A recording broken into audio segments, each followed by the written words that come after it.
झलकियां देखिए, जिसमें एक बाप अपना सिर पकड़े फफक फफक कर रो रहा है। वहीं उसके आसपास खड़े लोगों की आंखों में दुखों का सैलाब देखने को मिल रहा है, जिसे बाहर आने से रोकने की कोशिश वे किसी तरह कर रहे हैं। ये हाल है सेना के एक जवान के घर का, जिसने एक भयंकर हादसे में अपनी जान गंवा दी। बात ये हुई कि बेटे आपके मैं बच्चों को ले जा रहा हूँ, उसके बाद मैं आपको घुमाने के लिए जाऊँ, ये बात हुई थी।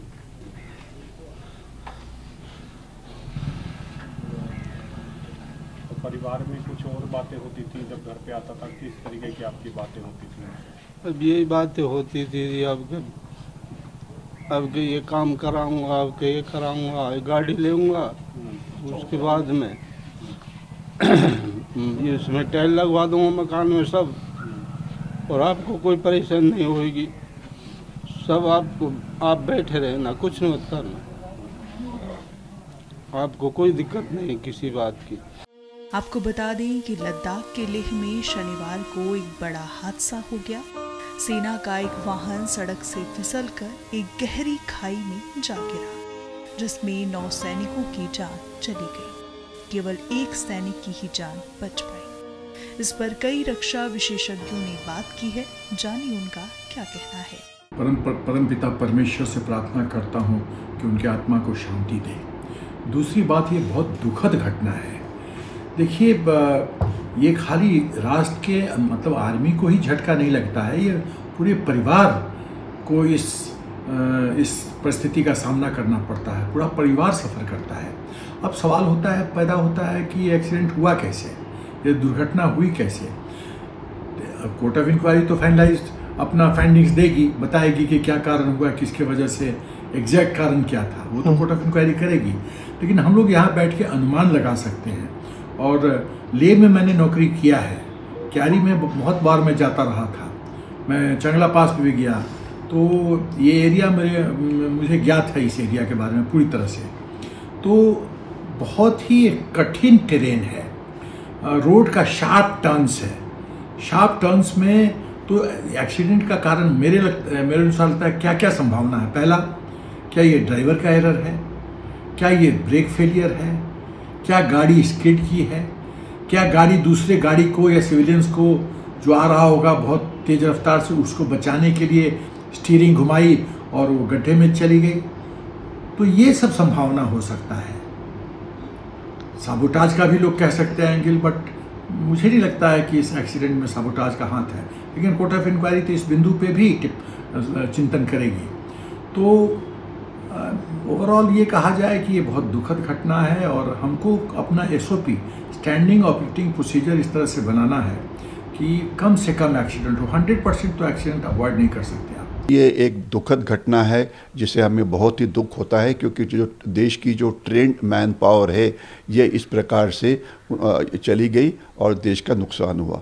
लेकिन ये चीज़ समझ में आनी चाहिए कि इस लद्दाख और लेह के अंदर गलवान की लड़ाई के बाद ऑलमोस्ट 50 to 60,000 ट्रुप्स जो इंडियन आर्मी के हैं, अलग अलग आर्म्स के, ये डिप्लॉयड है, क्योंकि वो चाइना का थ्रेट वहाँ पर है।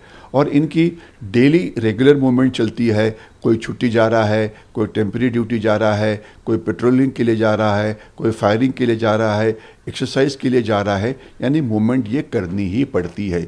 ये सब ट्रेचरस एरिया है, यहाँ पे हाइट 9,000 फीट से लेकर 14, 15, 16,000 फीट होती है। रोड्स स्लिपरी हो जाते हैं, बर्फ़ पड़ जाता है, बारिश शुरू हो जाती है, क्लाउड्स नीचे आ जाते हैं।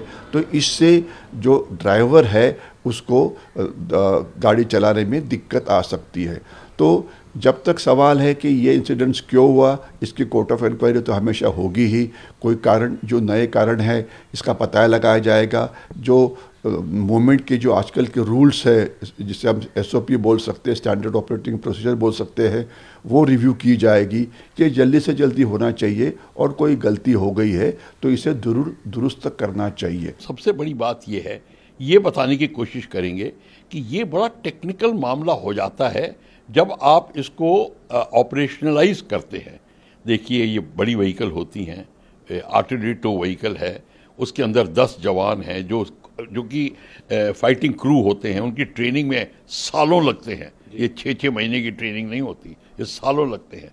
इनको आपने खोना इस तरीके से, तो देखना पड़ेगा इंक्वायरी जब होगी कि क्या इसमें कोई टेक्निकल फॉल्ट था, इस व्हीकल की पिछली रिपेयर कब हुई थी, इसमें कोई ब्रेक्स की कंडीशन क्या थी, क्या ऐसी कोई शिकायत थी, टायर्स की कंडीशन क्या थी, क्या इसमें कोई शिकायत थी, अगर स्नो थी तो क्या एंटी स्किड डिवाइस था, एंटी जो स्नो के ऊपर चेंज लगाते हैं, और कई चीज़ें होती हैं और मॉडर्न टेक्निक्स आ गई हैं, क्या उसका इस्तेमाल हो रहा था कि नहीं, ड्राइवर की मेंटल कंडीशन क्या थी, वो पिछले कब सोया था, उसने कितनी नींद ली थी, उसकी हेल्थ कैसी थी, ये सारी की सारी चीज़ें इसमें आएंगी। मैं आपको बता दूं, ये ऐसी साधारण सी इंक्वायरी नहीं है कि कोई भी आके खाना पूर्ति करके बैठ जाए, नहीं, ऐसा नहीं होगा। और इंक्वायरी की हम आशा करते हैं कि इंक्वायरी की पूरी रिपोर्ट भी सामने आए ताकि पता चले, और मीडिया का काम है कि अब मीडिया पूछे सरकार से कि अब वो जो उस तारीख को आपका एक्सीडेंट हुआ उसकी रिपोर्ट कहाँ है, ये ज़रूर होना चाहिए।